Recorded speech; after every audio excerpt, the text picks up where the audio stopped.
আসসালামু আলাইকুম, hello everyone, welcome back to Arnab sir YouTube channel. So এরকম একটি পারফেক্ট কড়াইশুঁটির কচুরি বানাতে আমরা এই ভিডিওটা ফলো করতে পারেন।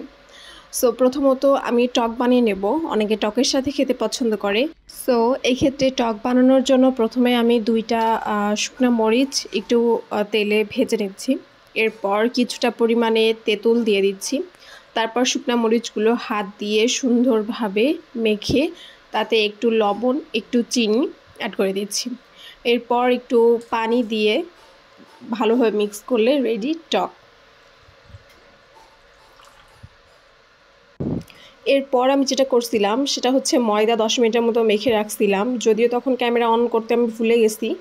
সো ব্যাপার না, আমি আপনাদেরকে বলে দিচ্ছি। ময়দাতে অবশ্যই কুসুম গরম পানির সাহায্যে মাখতে হবে।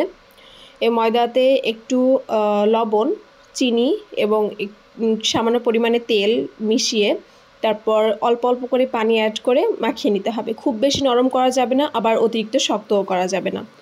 এভাবে মেখে আপনারা 10 মিনিটের মতো রেস্টে রেখে দিয়ে তারপর কাজ শুরু করতে পারেন। 10 মিনিট পর আবারও ময়দাটা ভালোভাবে মুথে নিয়ে ময়দা থেকে ছোট ছোট লেচি কেটে হাতের সাহায্যে ঠিক এভাবেই পুরগুলো দিয়ে দিতে পারেন। সো এরপর যেটা করতে হবে সেটা হচ্ছে তেল অবশ্যই গরম করে নিতে হবে এবং কন্টিনিউয়াসলি খুন্তি দিয়ে কচুরির উপরে অনবরত তেল দিতে থাকতে হবে। এক্ষেত্রে কি হবে, কচুরিটা সুন্দরভাবে ফুলে উঠবে এবং দেখতেও ভালো লাগবে, খেতেও ভালো লাগবে।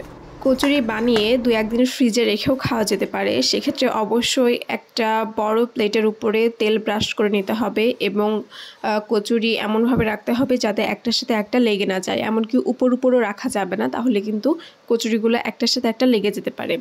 সো আজকের ভিডিও এই পর্যন্ত। যদি ভালো লাগে তাহলে অবশ্যই লাইক, কমেন্ট এবং শেয়ার করো এবং আমার চ্যানেলটিকে সাবস্ক্রাইব করে আমার পাশেই থেকো। আল্লাহ হাফিজ।